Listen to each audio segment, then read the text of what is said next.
maybe not in the Epstein files? Putin or Xi Jinping. Yeah, and that adds to it too, because now Putin can come out here and just say, well, the government's run by pedophiles. He can come out here and, like he has already said, there's an interview where he says the past 4 administrations he's spoken to, they all have someone above him talking to them. And now when we see this, we see the face of power, because I think Jeffrey Epstein was like a intelligence agency of himself. Like he was his own entity of like the power this guy was able to have. I don't think he's the final boss though. No, I don't think he was the final boss either, but I think he was like, he held extreme power. Sure. And when we get to see that in 4K of how power works, now the entire system, the illusion of this, this experiment is just fading. And we need to truly see that as Americans and understand that this is a critical point in American history, because if we just allow this to go on, what's going to happen in 20 years, 40 years time? Like, I can't even think of a scandal even close to this that's ever happened in American history. And the level of cover up. Chris Rock. Yeah. That was pretty big. That was pretty big. The Super Bowl, Bowl, pretty big. And that's another thing too. How's that Bad Bunny, man? Like, yeah, the people were more like, it was a good show. I'm not gonna call it slop, but like, people are more upset about a 15-minute halftime show in Spanish than they are about literal pedophiles running our country. But that's conditioning. That's truly conditioning. Right. And it makes me think that it's like, this is all strategic. The way that we're basically constantly traumatized with the news, right? We're inundated with like, this person dead, this person dead, this person's a pedophile, this war. And then when things start moving, when the chess game starts getting played, because there's actions and reactions, when we start taking actions, right? We start, let's say, invading in Venezuela, when we start making a war in Iran, when we start doing these types of things, no one's going to care, because the most insane thing has happened, right? The Epstein files, and nothing happens. So it's like, when the Palantir grid starts coming in, American civil liberties are at risk. Like, when we can't even exist or breathe without the state knowing, who's going to go out here and protest? It's like when nobody. When what's his face? Edward Snowden came out and exposed the NSA spy taps, people were livid. They were freaking out. And then what happened? They called him un-American. Well, the administration called him un-American, but the American people were backing him. And I think that kind of limited the level that they were at. But now with Palantir, nobody's giving any pushback. Well, there's people complaining on the internet, but it's a small amount. But it's nothing compared to it's nothing compared to what can actually happen. And it's like, you have to realize that we fight not against flesh and blood. We don't fight against each other. We fight against powers and principalities. We're fighting against these external forces that have time over us, power, money, like strategy. Like they're playing strategically to basically enslave humanity. Right? They're trying to enslave humanity. It's like, we're living now here. We have 50-year mortgages. 50-year mortgages. You can't do anything without paying for it on your credit card. Credit card debt's going out of whack. But the Dow though. But the Dow Jones. And then it's like, that's another thing. It's like, what? 40% of Americans aren't even involved in the stock market, and how many of those are even have a significant amount? Right. And then it's like, the only thing you can say is, oh yeah, our government's run by pedophiles, but the Dow Jones. It's like, yeah. Let's play that clip. Let's play the Dow Jones clip, please. And none of them asked Merrick Garland over the last 4 years one word about Jeffrey Epstein. How ironic is that? You know why? Because Donald Trump, the Dow right now is over. The Dow is over $50,000. I don't know why you're laughing. You're a great stock trader, as I hear, Raskin. The Dow is over 50,000 right now. The S&P at almost 7,000.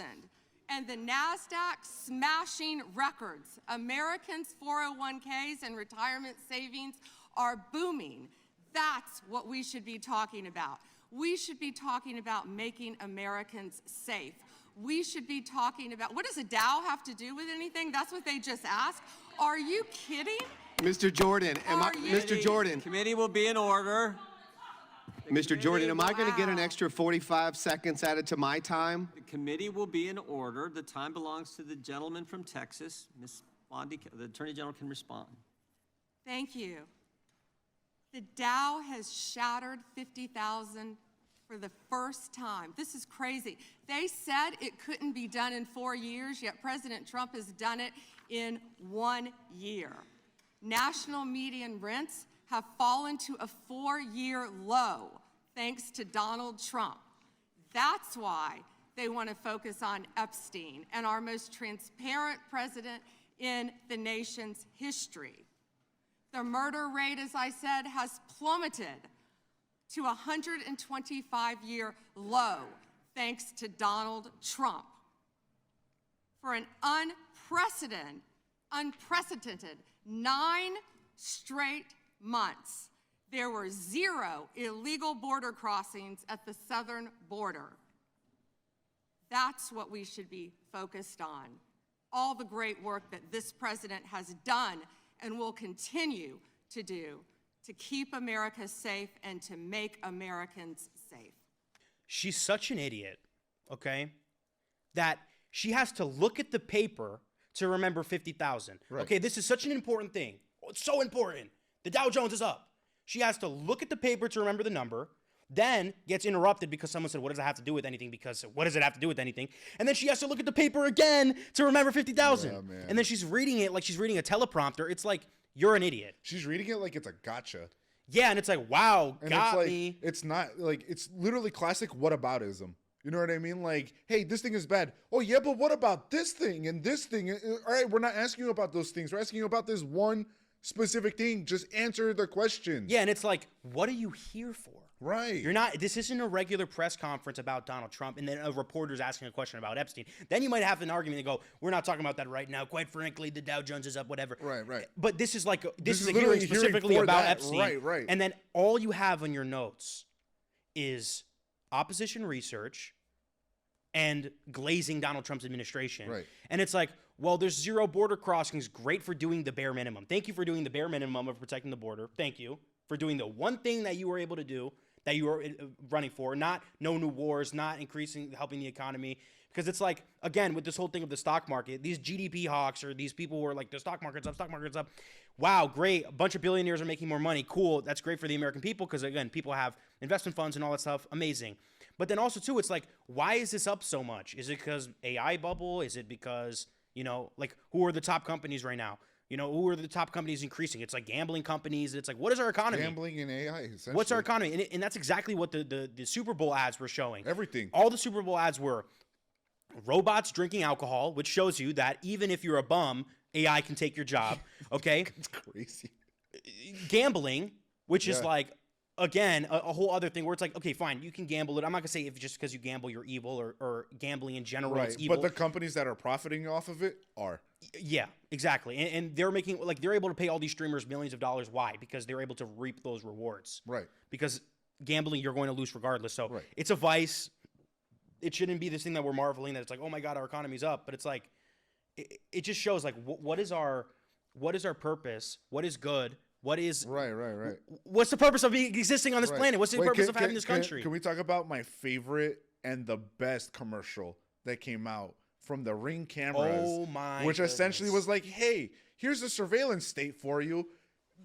Good luck. You know what I mean? Like, But they can find Fido. yeah. But if Fido is right. lost, we can For those find of you him. that don't know, Ring, I'm sure most of you watched the Super Bowl, so you probably did see it. But Ring released this commercial that can help you find your lost pet, and it's so altruistic of them. And all they got to do is just turn on every single Ring camera in the vicinity and just look through it.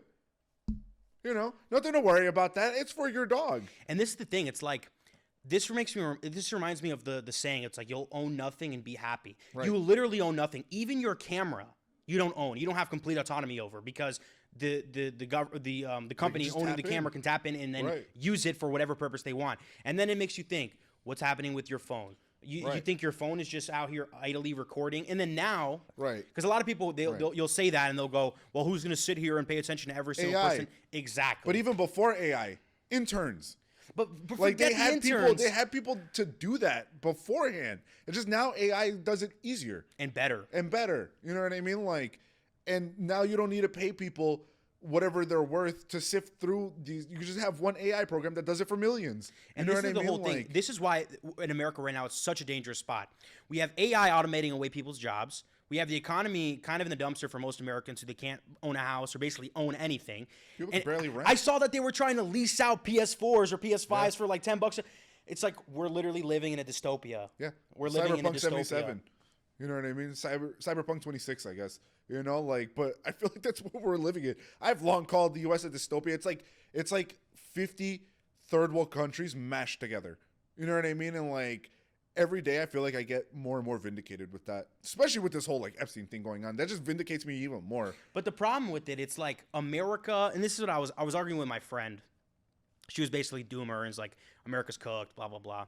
And I was like, look, because for me, America is the people. Okay, it's the people. It's our Constitution. We've literally been hijacked. Our country is hijacked, and our inheritance is being squandered of what we should have, and of this great nation that we have, and the great laws that we have.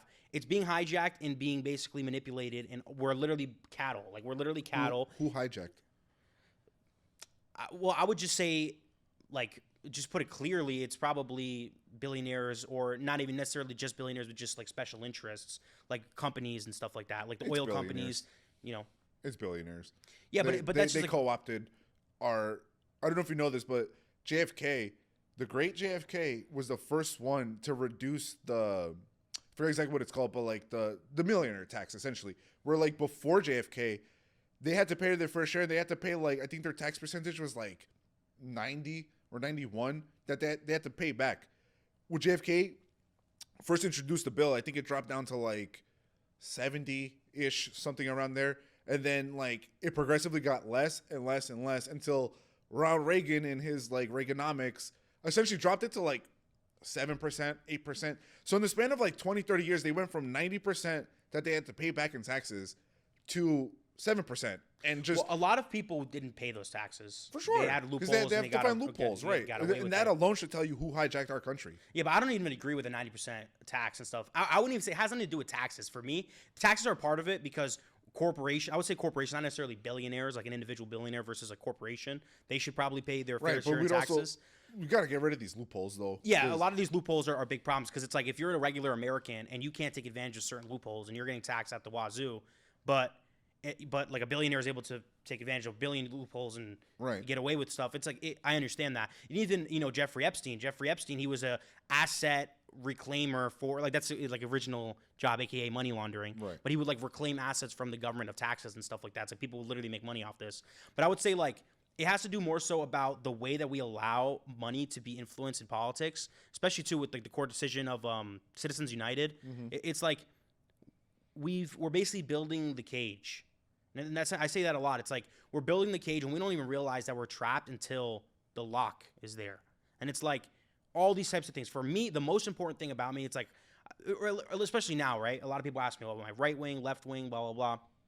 I would definitely say I'm definitely more independent now, if you were to ask me straight up. But what I truly care about is the American people and our civil liberties. Like that is the most important thing to me. Right. So when I see that being violated, I don't care what party you're a part. I don't care. I could care less about what you're supporting, what your politics are. I care about whether or not you're trying to violate people's rights, because the one thing you have to realize about this is that it doesn't start with Trump. You love Trump. You think Trump will never do anything wrong. Cool. What happens 3 years after Trump is gone, right? Who takes over then, right? Who takes over 40 years after Trump is gone? And now there's a precedent where we just allow this type of stuff to happen. Like now we're already too far gone. I think the cage is already we is the lock of the cage, and we basically locked ourselves in. But it's like right now we can fight back.